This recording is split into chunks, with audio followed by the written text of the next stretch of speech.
where we draw the line at Charlotte Pride is we have our programming. We know what we want to say as an organization. We know what's important to say in these times. And so if you, as a corporate partner, have any issues with any of the stance or the ways in which we've communicated the values of this organization and it doesn't work for you, then that's fine. You can't tell us how to run the organization. You are supporting us because you believe in the mission and the values of the organization. Hello, and welcome to Power Beyond Pride, a weekly queer change-making podcast bringing you voices and ideas from across our fierce and fabulous spectrum to transform our world. I'm Shane Lukas. I am a lifelong harm reductionist, activist, and frankly, guy who knows all the words to She-Bop. I am Mattie, Bynum, the hostess of the mostest. I am an actress, comedian, activist, and we are your co-hosts today on this queer-cast journey. In this episode, we are talking to Daniel Valdez, a Mexican-born Chief External Affairs Officer at Welcoming America and a board member of the Charlotte Pride. With more than 15 years of nonprofit management experience, Daniel is passionate about helping advance the mission of organizations and communities working on systematic changes to bring greater prosperity and opportunity for everyone. Welcome, Daniel. We're happy to have you join us today. Thank you so much. Happy to be here with you all, and I'm looking forward to the conversation. We are too. You've been on the board of Charlotte Pride for 8 years, which is a long time. And as a proud member of the Charlotte queer community, you've served in various capacities to support organizations. So we're happy to have you share some of that experience about what it is to be in leadership there in Charlotte, and then also your own lived experience and really understanding about your history with movement work. Can you tell us a little bit about your journey and what it was like moving to the U.S.? Yeah, absolutely. Yes. I was born in Mexico, as was mentioned earlier. I was born in Acapulco, which is a small sort of port city in Mexico. Lots of hot beach weather. My parents brought me to the U.S. when I was about 3 years old. So I grew up mostly in the States. First to California, and then in the 1990s, my family in the late 90s moved to Charlotte, or right outside of Charlotte. I grew up in rural North Carolina, actually about 45 minutes or so outside of Charlotte. I was about 12 years old, so moving from the suburbs of LA to North Carolina in the late 90s was something very different for me. And were you the cool kid? You had to have no, coming from LA, there had to have been, come on, some kids must have been like so much cooler than like showing up in rural North Carolina. Yeah. Well, I mean, I think it was definitely for some of the folks who had never, the school that I went to a rural town. And so it was like 95% white, 5% Black, and like very few Latino folks. And so I think that for a lot of folks, they weren't used to having folks, for example, speaking a different language. And so I can remember, for example, in middle school, being told that we speak English here in America and that I should not speak Spanish and go back to my country. Those kinds of things were the first things that I experienced growing up, I guess, in the South, and particularly in a very small rural community. But it also, I think, lit under me that fire that I have around advocacy and work. And I remember telling this person that the last time I checked, the United States didn't have a official language, and that folks can speak whatever language they want to speak here, right? And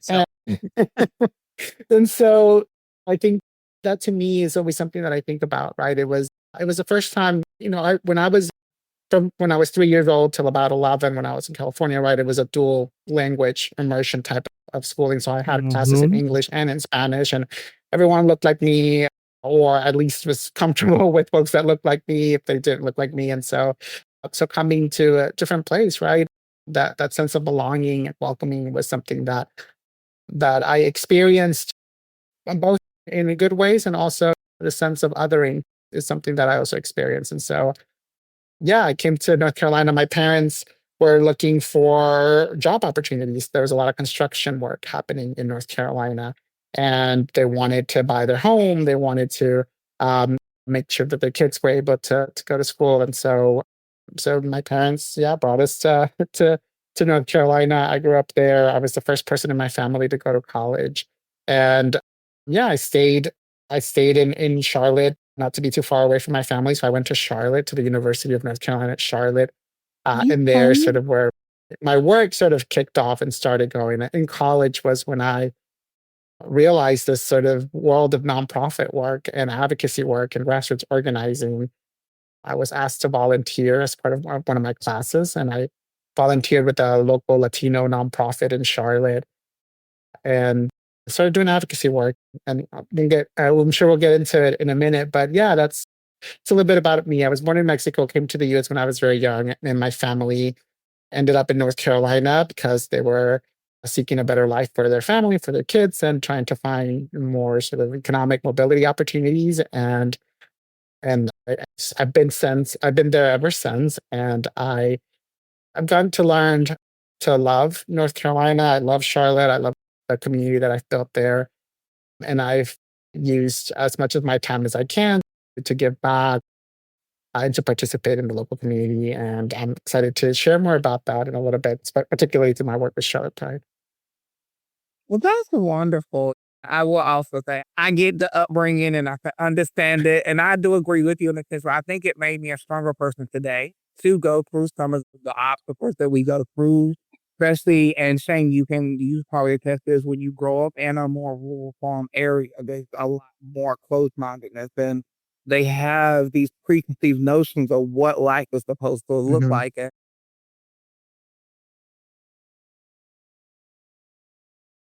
Because everybody and my brother has that Mayberry mentality, that small town mentality.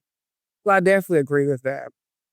I did want to ask you, Daniel. So I know you talk about Charlotte Pride, which I spent many a year going to Mhm. Charlotte Pride, even when I lived in Charlotte. Love it, love it. Could you talk to us a little bit about, especially now, the climate of Pride in United States? Like, how's that happening? What's going on with the big funders? Are they pulling out? Is the city still rallying behind you? And also, just has it grown since it first started in 2017 to now? Yeah, so Charlotte Pride, we're celebrating 25 years. So the organization was founded back in 2000, and our first festival was in 2001, and we used to do it in a private property because at that time we had more. I wasn't around then. I was definitely not in Charlotte at the time, but from what I know from the folks that volunteered at that time, we had more protesters than we did folks attending, and so we were in private property for a really long time. And in 2011, we moved to Uptown Charlotte. For those of you who are familiar with Charlotte, sort of this downtown area, we sort of refer to it as Uptown, but Tryon Street, and we've been there ever since. And we average about 250,000 people over the weekend. So it's a pretty big pride. We're one of the largest prides in the region. And it's grown tremendously over the years. We are the largest festival, and particularly the largest parade. And last year we had over 11,000 people march in our parade, Oh, not counting all wow. of the folks who were in the audience. So it's pretty big. I started volunteering with Charlotte Pride around 2015, so almost 10 years. And when I started, it was an all volunteer led effort. So all of the folks on the board were basically the ones putting on the festival. So I spent an average of 20 to 30 hours a week throughout the year. So for an entire year, we put together a group of very much dedicated 15 or so volunteers. We're all putting in so many hours to put the festival together. I became the board chair of Charlotte Pride, I think in 2016, 2017, maybe. And one of the first things that I did was try to make sure that we could raise enough funds to bring in full-time staff that could Mhm. actually put their time, energy, and all of their capacity into such a big event. This, like I said, is not sustainable to put on such a big event with just volunteers. We still to this day rely heavily on volunteers, but we were lucky enough to have a very successful festival that allow us to expand and to bring in staff. So right now we have 3 full-time staffers who are with Charlotte Pride, and they're the ones sort of running the show. Still on the board, we still do a lot of different things. We still support in different ways, but we've been very lucky. And Charlotte Pride itself as an organization has grown, not just from the folks that come every year to the festival and the parade, but we do programming throughout the year. One of the biggest focus of our work and one of my visions for Charlotte Pride was that we were going to be more than just a festival. So we do a number of different things throughout the year for our community. That includes things like a job fair that we host every year. We're working with local employers. And at the job fair, folks can come, put their resumes in with all of these employers. They can also get help putting together their resume. We provide headshots for folks as well. We work with other organizations to provide resources. There's a lots of barriers for people in the workplace. And if you drill down, particularly, for example, for trans community members, that there's a lot of stigma and discrimination. And so knowing that they can come to a job fair where the employers are willingly there and want to hire people from our community makes a big difference in the way people want to be hired by these companies or are showing up to work in these places, because it makes a big difference. We also run a scholarship and internship program where we provide folks in our community scholarships for college, as well as an internship program with us over the summer. We also host the city's only LGBTQ film festival called Real Out. Of course, we have our big festival and parade. And then we also do an interfaith service the Sunday before Pride Week in Charlotte, which is in August. And we bring together leaders from different faiths, and we have an event together to sort of kick off the work of Charlotte Pride for that week. So we try to do a lot of different things, and our work has grown and expanded over the years. We do lots of different partnerships, and we work really closely with other queer organizations across the city. And we're also very active in our Inner Pride movement, which is an international association of pride organizers. So pride organizers from all over the world who are in similar situations as ours. It might be bigger prides, smaller prides, but the idea is that we're all able to work together, to learn from one another. And we're able to participate in these conferences that are hosted for pride organizers. What are some of the things that are happening in other communities and how they're innovating in the events that they're doing, and just sharing and learning from one another. If you don't mind, we do have to go to break. Just give us a few moments to pay these bills, and then we'll be right back, okay? So stay tuned with us as we are here at Power Beyond Pride.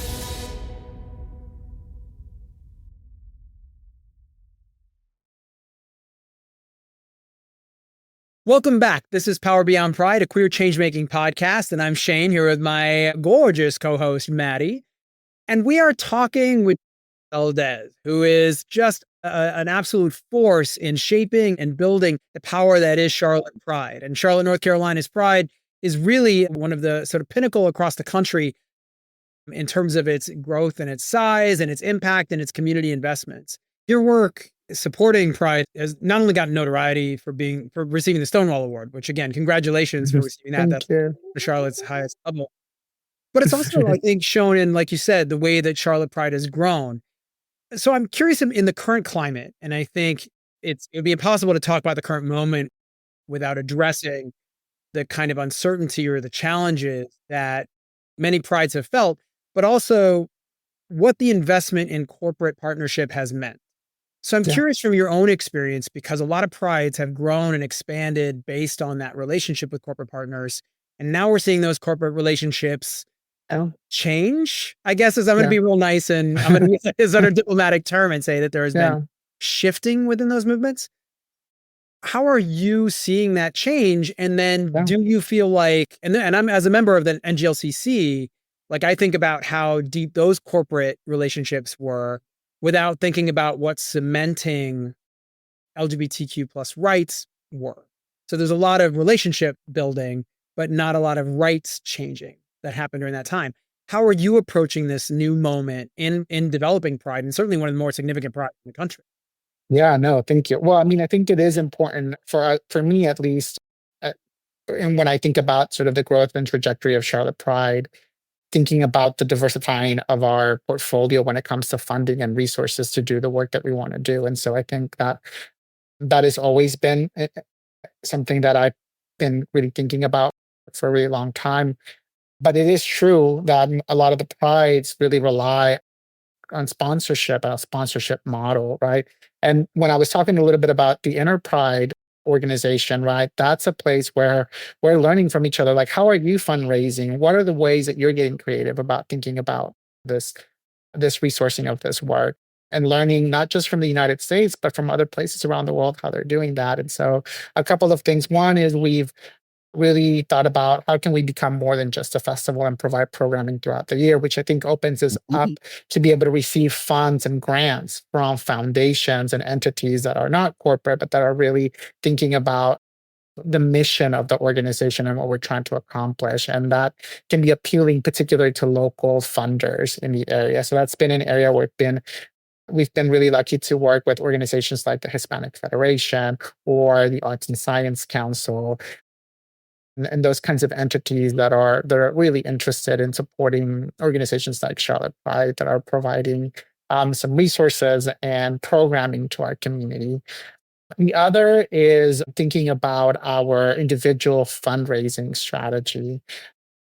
Folks want to have a strong pride. They want to be able to make sure that we have the resources to put on this event. And so we launched our Friends of Pride individual giving campaign, and it's sometimes it is a challenge, right? Because there's so many worthy causes that people can donate and give to. And so just wanted to make sure that we let folks know that all of the work that we do really goes on for us to be able to put on a free event that everyone in the community can enjoy. And in order for us to have the resources to do that, we need support, and we need support from individuals. And so that's another area. But by and large, corporate sponsorships. And so a couple of things with corporate sponsorship. We know that building relationships is key and important for this work. And so we've been really lucky to have really strong relationships with some of the local leaders in these corporations who are dedicated to making sure that their companies are showing up, are being visible, are coming to the table and providing resources so that we can put on a festival. And so we've been really lucky to have a really strong partnership. Now, of course, there's only so much that can take you, particularly in the climate that we're in, right? I think that what we're seeing is that the federal government and this administration is really putting out a lot of different pressures on different sectors and entities to stop funding things like Charlotte Pride or stop funding things around diversity, equity, and inclusion. And we have to be able to talk to our communities about ways to really push back against that. We have had some companies that have said, look, leadership is telling us that we can't be visible on some of these things, or we'll give you some funds, but we can't have our logo on here, or we can't give you as much as we've given you in the past. And to some extent, every year, we see an ebb and flow of corporate partners coming in and out of this work. But I think in the current climate, that has certainly been something that's very challenging for us. And we are working really hard to keep our corporate partners engaged and letting them know that this really is important for them to do and to be a part of. And at the same time, I think it continues to be a reminder that we have to be really thoughtful about how we go about doing the work that we do and making sure that we're bringing in individuals and other sectors that can help support this work for the long term. And we're trying to navigate those two things at the same time. And I have to say, it is very difficult, particularly given that a lot of our costs aren't really things that we can cut back. These are security costs, these are permitting, these are logistical, operational costs. A good chunk, if not the vast majority of our budget goes to those things. And you really can't come back on those things. So at this point, we're in this place where our festival costs a certain amount of money because of all of the security, logistical, and operation components that are needed in order for us to put that in place. And some prides have gone to charging a small fee for entry or thinking about ways to charge folks to come to certain aspects of a festival. We're not there yet. We've been really lucky. We've put some reserves together over the past few years, and we've been really lucky to have some really strong corporate support. And recently, we've also been lucky to receive some support from our local county, which is the first time. And I think it's really important to showcase that that municipalities and local government can support these kinds of efforts and are doing so. And we're really lucky to have Mecklenburg County believe in this work and want to support us. One of the questions I have as somebody who's been an activist for a long time is there have been a lot of corporate sponsors that have entered in the conversation and never really a lot of asks of them. Yeah. So a lot of organizations in the past, I feel, have taken money without really ever asking that those organizations actually deliver meaningful changes or inclusive practices. Yeah. Or that we even looked at, and I'll use Exxon as an example, because Exxon has certainly sponsored plenty of things. Yeah. Looked at the potential implications of those companies. And actually other banking institutions too would be another example. Did not have practices or particularly destructive to queer folks. Yeah. So is this a moment to sit back as a set of prides across the country? Again, I know you can't speak for all of Interpride, but as working with this one, to think about what the purpose was in the first place. Yeah. Because it did grow big and it did become a party. And as somebody, again, who's been very active, I'm a sponsor of several prides, that kind of stuff. Yeah. I always come back to who is it for? Yeah. And I guess, is this a moment you're having conversations about, hey, like we invited Target in and Target's been here for a long time. And well, when push came to shove, we got shoved, right? Yeah. So is there a reason to have a conversation? Because I worry that at some juncture, should the temperature change, are we just going to be back here again and taking money from, again, a fuel company who does harm, for example, in low income communities in the United States where queer people live? And then we're like, well, they gave us 5,000, so rainbow flags on. How are we navigating that conversation right now? Yeah, that's a really tough conversation, particularly when you think about the folks that are expected and have the privilege. I consider myself having this privilege, right, to be able to put on this kind of event, and knowing at the same time that there's this pressure to like deliver on something for the community and the resources that are needed. That's the reality of it. But yeah, absolutely. I think that one of the things that I think about when engaging with corporate partners is this an opportunity for us to have deeper conversations? So we try to do things like, if you are coming in as a sponsor, we'd like to find ways to connect with your employees throughout the year. We want to do a lunch and learn. We want to come and talk to them about the ways that other companies are thinking about equity. We work a lot with their employee resource networks and their groups to showcase some of the ways that other corporate partners or other institutions are thinking about policies that are inclusive and that are pro our community, and making sure that we're trying to create that space for them. At the same time, there is certainly an opportunity for us as a pride organization locally to sort of bring this conversation into light. And we've had situations where there might be a corporate sponsor who wants something specific that is not something that we want to do. And I think where we draw the line at Charlotte Pride is like, we have our programming. We know what we want to say as an organization. We know what's important to say in these times. And so if you, as a corporate partner, have any issues with any of the stands or the ways in which we've communicated the values of this organization and it doesn't work for you, then that's fine. You can't tell us, how to run the organization. You are supporting us because you believe in the mission and the values of the organization. And those are really challenging conversations to have, particularly, again, when you are an organization that is in a lot of ways very dependent on this. I tell folks that really, if we want to be able to have that leverage where we could say to folks like, no, you can't really sponsor us unless you have all of these policies in place. We need to get to a place where we can have that the resources come from other sources. Thinking about our grant making strategy or thinking about our individual giving program, we really need to really shore up those places so that we can have a different point of leverage, right, with these conversations. And a lot of times that doesn't happen for a lot of pride organizations, particularly really small ones where there might not be a lot of resources and there's one corporate partner that provides them with a lot. That could be that sort of that dynamic is challenging, and it is potentially an issue. And I think it comes down to who is the person at that institution that's your contact and whether or not they're also a champion for you and your work and wanting to support the work because they want to do some change internally in their own organization. And I think those are the best partnerships where you have someone that says, look, we have a lot of work to do here internally. And we also need to be out there supporting organizations like Charlotte Pride. And so how can we do both of those things? And I think those are the places that I really like to really work with and try to think about how do we move the needle on some of these things. But it's very challenging.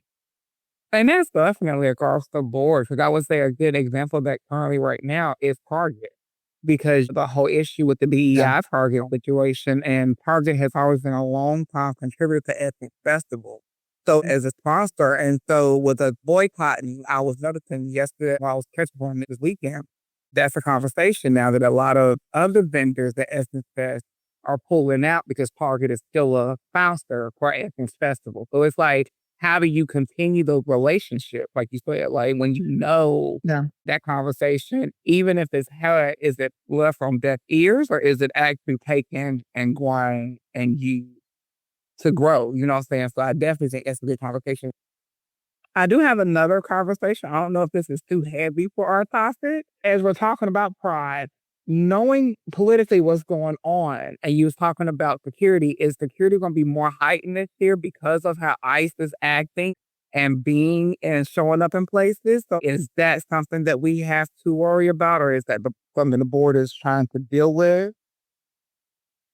Yeah, that's always been sort of the number one priority for us as an organization. It is one of those things where, knocking on wood, we've been always really, really good about preparing for worst case scenario, but everything has gone really well. We have a pretty strong relationship with the sort of all of the entities at the city of Charlotte and at Mecklenburg County, where we work with first responders and the police department. And for a lot of the security, we don't have a lot of say or control about the amount and the level of security. We basically just get billed at the end of the festival, right?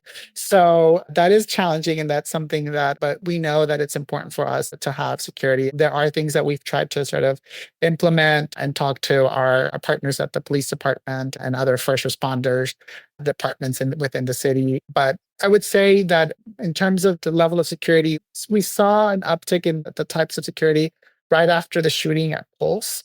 That was a couple of months before Charlotte Pride. And we were designated a special event, which created a different designation for us as an organization and sort of expanded that role that the police department could take at a festival, which then led us to have these internal conversations with them about what does this mean for Black and brown folks, particular folks who are wanting to come to this event, but also don't want to see a highly militarized presence of security, those kinds of things. And so instead of having tanks, can we have dumpster trucks, right? Cutting off the different intersection areas, or can we have more people in plain clothes versus full outfits? Where are we placing our command center in terms of, and the command center is not just about security, but it's also about weather, for example. Right. And that's another piece of thing. We have these huge thunderstorms that roll through the South in the summer. And I've been in the command center having to make a decision about whether or not we shut down the festival because there's a storm 30 miles away, and sort of trying to track and see where it's going to come through and if there's lightning involved. So there's a lot of security. There's a lot of folks that are involved in that. And we take it very seriously. We work really closely with folks. We haven't had an indication that there's going to be more security necessarily, but I think it's very in line with what we've had in the past. And there was, like I said, this sort of shift after Pulse and the shooting that happened there, because I think that that was sort of, a time where local police departments were really thinking about pride related activities around the country. And we've worked with them really closely, and we've worked with other local organizations as well who have some very legitimate concerns about security and policing in our events. And we certainly have those conversations, and I think we've been able to navigate them as best as we can with all of our different partners in our community, to the extent that in the past we've talked about, if you feel like if certain parts of your folks won't want to attend, is there a smaller event that we could do somewhere else that could allow folks to experience some of that as well? I mean, and trying to come up with options as well. We've had folks who have wanted to use our parade as a way to signal or to talk about an issue and we've said we can stop the parade. You will have certain time to do that and to talk about whatever the issue is. So there's definitely lots of opportunities at Pride. It's something that the community feels so much ownership about, which I think it's a great thing that folks feel so much ownership about their local Pride festival. And I think that only allows us to be better and to work on being more inclusive to other communities. I was the first person of color to lead Charlotte Pride, and I think have brought in some experiences when DACA was happening under the first Trump administration, and there was a concern that DACA was going to be, suspended.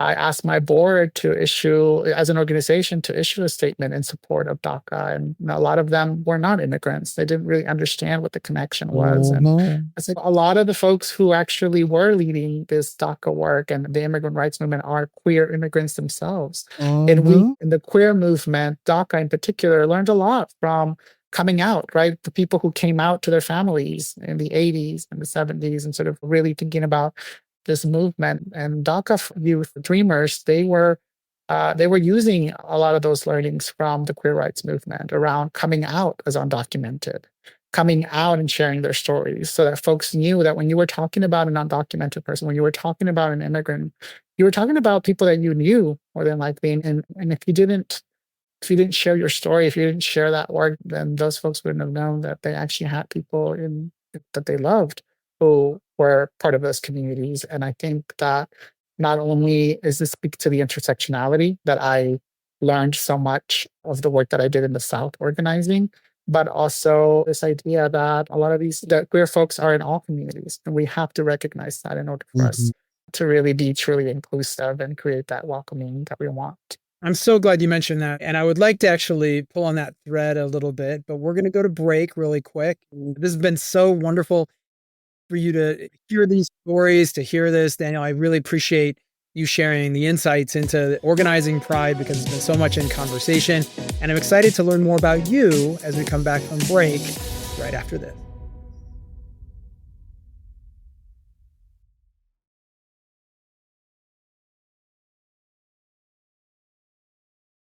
Welcome back to Power Beyond Pride. We are sitting here with the beautiful and amazing Daniel Valdez. I am Mattie Bynum. You're one of your hosts, and I'm sitting here with my lovely host, Shane Lukas. And Shane, I do believe you had the next question. This has been such a great conversation, Daniel, so I really appreciate you sharing so much. And thank you for sharing about the important work you did around Trump's first administration, and certainly elevating the important role Dreamers had within that conversation. It's hard not to think about Pride this year in this current cultural moment and not talk about the ICE raids. And as somebody with your own immigrant experience, what that might mean in a climate where North Carolina carries a large population of Latina community members of varying documentations. And so how are you approaching this personally, and also in light of both your professional work, actually, in the work that you do every day, and then also in terms of Pride at this current moment? Yeah, no. So first of all, it's very disheartening personally, right? I have lots of family and friends with mixed immigration statuses and immigration statuses of all sorts, and that are just great people that are wanting to have an opportunity to contribute to their local economic, cultural, and civic fabric of their life. And what this administration is doing, and the dehumanizing, I would say, impacts these ICE raids have had, but just the messaging itself, right? I think the way that folks have been criminalized, right, or use terms that sort of criminalize them and to degrade them in such a way is so concerning. It's so disheartening. And personally, like I said, it's an area that brings a lot of just anxiety and fear around what's happening. From from sort of the work at Charlotte Pride, one of the things that I've been really proud of over the last few years that I've been on the board is really connecting Charlotte Pride with the organizations that are serving the immigrant or the Latinx community locally in different ways and capacities. So having those connections, having the opportunity to work with a Carolina Migrant Network, for example, that can make sure that they're hosting workshops and know your rights trainings to our local Latin American coalition organization where folks can go and receive support and direct services. And there's a legal clinic.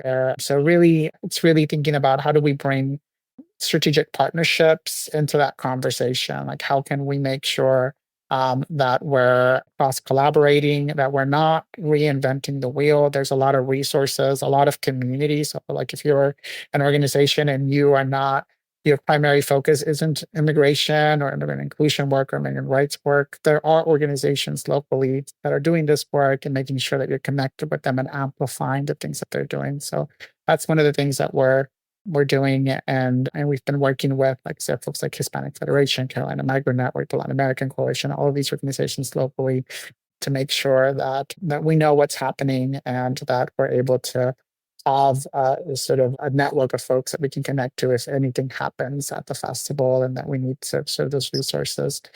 And then in terms of just my day-to-day work, I work for an organization that works with local communities to make their communities more welcoming and inclusive to newcomers, including immigrants and refugees more broadly. And it's been tough, right? I think we've seen an array of sort of responses to this work, from communities that really want to double down on their work to others who want to find more strategic ways to really bring in resources and address what's happening. But at the end of the day, I think we all agree that our communities are not safer with more ICE raids. Our communities are not more secure.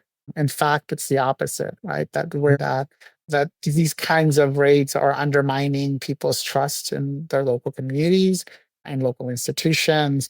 And they are really creating a narrative that isn't conducive to having a community that everyone can thrive in, and not just the folks that are mostly impacted, the folks that are being targeted, but the sort of the consequences that these actions have on other communities. As we talked about, what we're seeing a lot is racial profiling. If you look Black or brown, you don't have some type of dignification, you're being picked up. That's racial profiling. We're seeing an escalation, an increase of that. We're seeing community folks not wanting to shop or afraid to go out and do the things that they were doing before, which is leading to a lot of businesses getting less customers, particularly immigrant-owned businesses or in communities that are heavily immigrant-owned or immigrant communities. And so all of these things are having an impact. And I think that at the same time, I've been really heartened by the response from young folks, from folks of all communities that are showing up and are really uplifting their voices to tell these communities that there's another America, that we are also a different country, that we also have folks who believe that if you're here to support your community and to contribute, that you should have pathways and you should have opportunities to do so. And this is not to discredit the civil rights movement of the 50s, 60s, and 70s, but I would definitely say here in 2025, I am very proud of our young people stepping up. I am so proud of seeing younger people step up, because it's like, and I was told a friend of mine the other day, I was like, "These gentlemen don't know what they getting in here." Because these young people, they not backing down and they not going away, and they don't care about respecting your boundaries or not. They're going to tell you how they feel. I think that's a beautiful thing. And I'm glad that we continue to foster that community. And I do want to take this question and lead right into your next one. So you are the Chief External Affairs Officer at Welcoming America. So how does your lived experience and also just seeing what's going on politically, how does that affect your job? Does that play into your job? Yeah, so Welcoming America has been around for about 15 years. We're a nonprofit organization that works with local communities, particularly local governments across the country.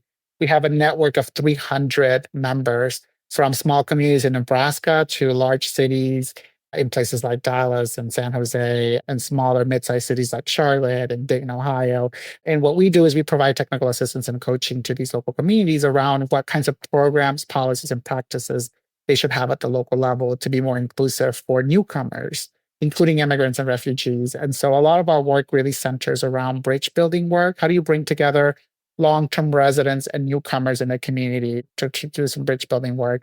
how do you think about unlocking the full potential that newcomers bring that then supports the entire community as a whole?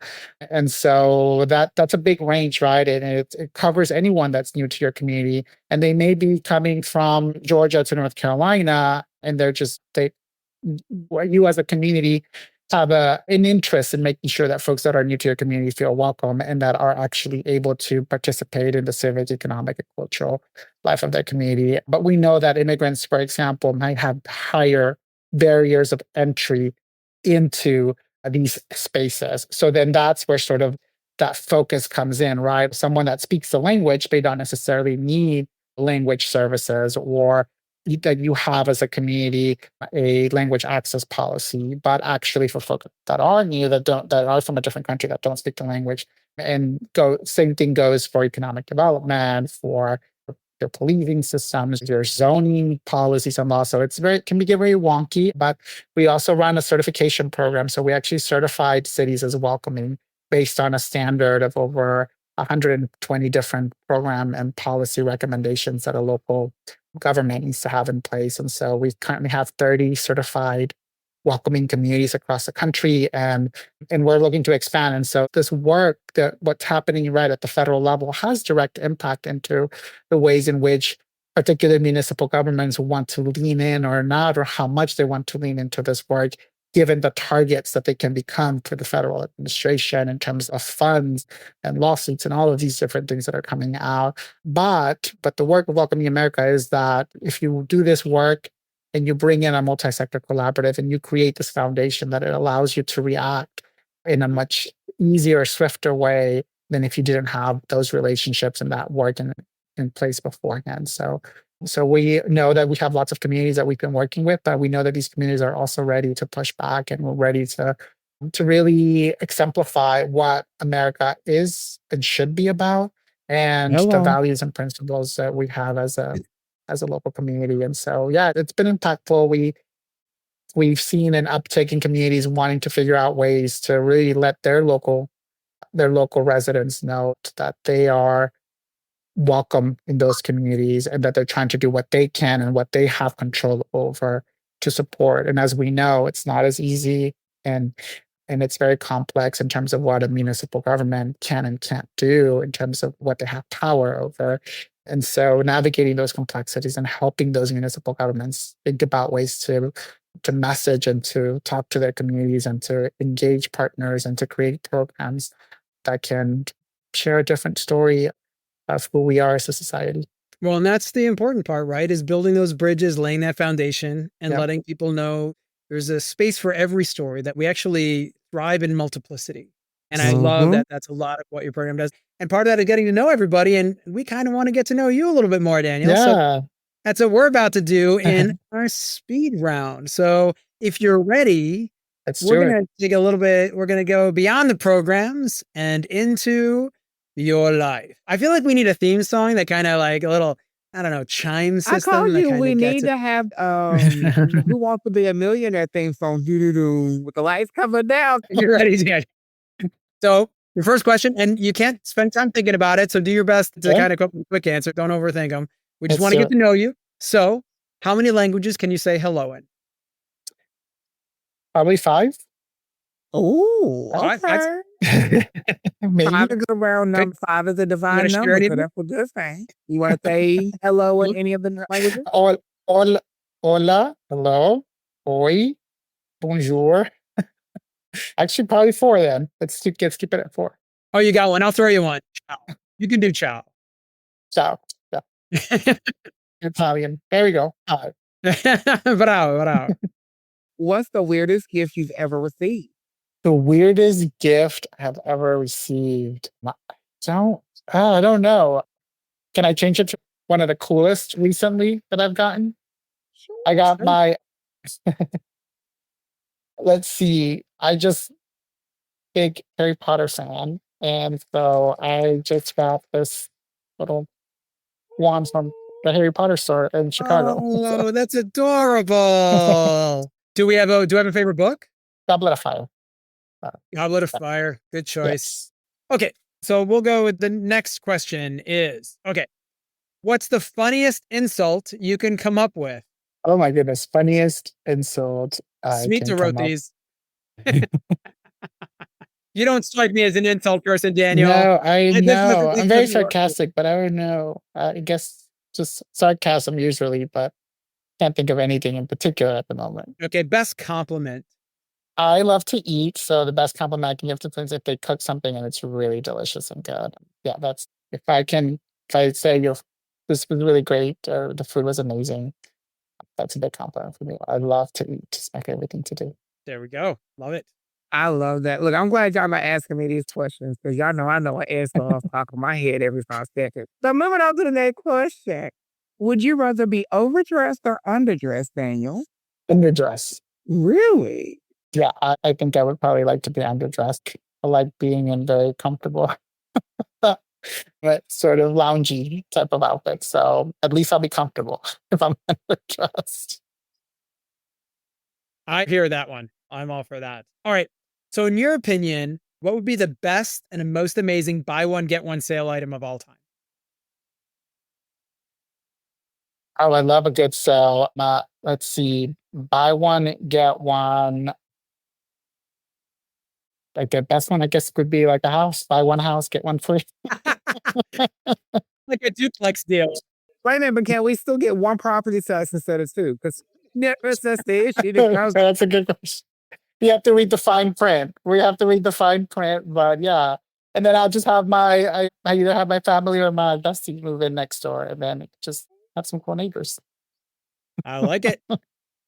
what's one vice? I know we all have these. What is one vice you wish you could get rid of? My, what's one advice? I would say probably mm, eating too much. Like I will, even if I'm to stuff, I will try something. I will have a bite of something. So, and I also love to just, if I'm traveling, go to as many different places to get all kinds of different things to eat. And so it is also an expensive vice, I would say, depending on. But that's a big part of travel. Yes, of course. It's one of the best parts of traveling. And I think that's also a Southern vice all the way around because of the fact we never gonna say no. If someone could think about it, Yeah. we could be at a family dinner and done eating, when somebody come in with a pan or something, but oh yeah, Mhm. let me go out and get a little taste Yes. of that fish you bring. That's we do that. Well, and every Some dish people is have like much more self-control over those kinds of things than I do. So kudos to them. well, I think more of us are in your boat, Daniel, than not. And I think to me, it's a portrait of anywhere I've ever gone, the type of food that's there. And if honestly, if somebody introduces something new and I'm like, I will give that a go. I don't know what you did to that fish, but I'm going to eat it. And I may not have it again, but I'm Yeah. going to try it. And that is how gefilte fish ended up in my gullet. I'm trying to For say the first fish and may last. not be a dear reference for this conversation. That could be taken in so many ways. Hey, you know what? I whether it's the Adriatic Sea or the Atlantic Ocean, wherever it is, if it's food, I'm game. Give me a go. So Daniel, I get it. So Daniel, what is your biggest turn on? Ooh, that's a good one. I would probably say an engaging conversation. That's what it is. Ooh, we love a I sapiosexual. like that, yeah. Because woohoo, hey, free your mind and the rest will follow, honey. I'm telling you, go on and get in there. Exactly. Well, okay, so Yes. this But is actually a good one. I like this one because I'm actually working on mine currently. So, what's the best thing that you have already crossed off your bucket list? I would say one of the things I've always wanted to do growing up was to go to Istanbul, and I did, and it was beautiful, and I enjoyed it, and so crossed it off my bucket list. And I have to believe you did pistachio, the baklava, right? Yeah. Did all the stuff. Yes, did lots of food and lots of sightseeing. It was great. Oh, good choice. And an amazing food city. Yes. All right, your go-to board game. Yeah, Code Names. There's a one called Code Names that I really like. If y'all haven't played that, check out Code Names. It's a really fun game. Okay, two sentence explanation. What is it? So there's two. There's a word version and an image version. But basically, what you do is you lay it out on the floor on the table. There's two teams, and there's sort of one person that's describing. That sort of says, let's say there's 4 different things, and you have to find one single word to connect as many things on that puzzle. And you say that word, and then your teams have to sort of point or guess which ones are connected. Hmm. And if they might choose the other teams, or they might choose the assassin, which is if your team chooses that card, then they lose and the game is over. But it's called Code Names. It's really fun, and just really, I think, as a way to showcase like how creative people can get with one word. So, and especially for people, there's lots of, if you have inside jokes or anything like that, there's lots of ways that you can make that the game really fun. Code Names. I like the picture version, but there's also the text or word version of it too. Well, Daniel, on behalf of the host team and just to show us off, we want to say thank you for stopping by. We have truly enjoyed the conversation that we've had with you today. It's been very enlightening and insightful. We typically ask one question to all of our viewers, and that is, what does Power Beyond Pride mean to you? And I would say that you have already magnificently answered that, just talking about all the things that Charlotte Pride does throughout the year that goes beyond just the Pride. But I do want to take just 2 minutes, real quick. What does Power Beyond Pride mean to you? Yeah, I think for me it means bringing everything and all of you into all of the spaces, and that includes, I always try to remind myself and others, joy and rest. And so when we think about this work and the times that we're in, it's really important to also make time for joy and for rest. And to me, that is where I am trying to go beyond what I am typically used to in this work, is trying to make more time for that joy and rest. And I encourage folks to do the same, because it's tough time and we need all of us. And yeah, joy and rest as forms of persistence. And where can people find you on your social medias? Where can we follow you? Yeah, well, we encourage folks to follow us at charlottepride.org. And then we have an Instagram, we have Facebook, CLT Pride. And for folks who are interested in welcomingamerica.org as well. And I am on Instagram as DanDamex, DanDamex. All right. And I am your co-host, Mattie Bynum. You can find me at Instagram, MattieSmall737, Facebook, Mattie Bynum. And if you see me in public, don't be afraid. Just say hello, because I will say hey back. That is true. She will do that. Daniel, it is such wonderful joy to be able to spend time with you today. Thank you so much for sharing your own story, the work you're doing there in Charlotte, the impact you're having across the country in your day job, but also just your own, the courage that it takes to bring your own lived experience into this work. It's an important thing, and it really demonstrates Power Beyond Pride. So thank you for that. I am your co-host, Shane Lukas. I am a lifelong harm reduction activist. And again, I will sing all the words to Shebop. If you ask me, I will gladly do that. You can find me at shanelukas.com or greatidea.com. You can find me at either one. Remember to subscribe and get your friends to subscribe to Power Beyond Pride on Spotify, Apple Podcasts, or wherever you get your podcasts. And check out our site at powerbeyondpride.com. Power Beyond Pride is a project from A Great Idea, a clear-owned design and constant agency. Learn more about them at greatidea.com. This episode is produced by Shane Lukas. That'd be me. Smita Sarkar is the project developer. Our editor is Jarrett Redding, and support from Ian Wilson. Hi, Ian. We are both part of the podcast Awesome Host team here, me and Shane, along with beautiful people as well. And we invite you to send in your questions and comments at Power Beyond Pride so we can always stay abreast and always coming at you originally. And you can check out new episodes every week. We look forward to queer change making with you that time, this time, and every time. Thank you from all of us at Power Beyond Pride. Thank you, Daniel, for joining us. And we look forward to catching up with you again soon. Thank you so much.